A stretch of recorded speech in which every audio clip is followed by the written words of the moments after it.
निराशेच्या भावनेतून अशा प्रकारची स्टेटमेंट्स ते करत आहेत। एकूणच कालचा जो मोर्चा झाला त्याच्यावर शरद पवार यांच्याकडनं सांगण्यात आलेलं आहे की हा मोर्चा एक प्रकारे संयुक्त महाराष्ट्राच्या चळवळीची आठवण देतो।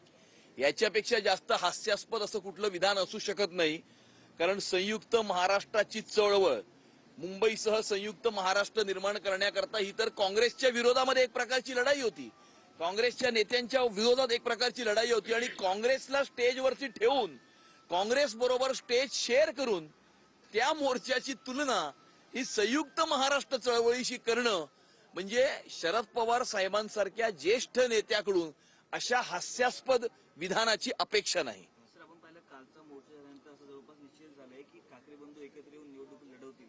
भारतीय जनता पक्ष त्याला कसं बघतोय? कुणीही एकत्र आलं किंवा कोण एकत्र नाही आलं याला महत्व नाहीये।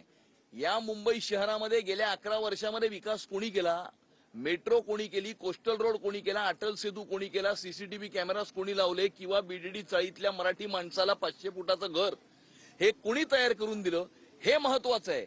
याचा विचार मुंबईकर करणार आहेत। BMC is not family business.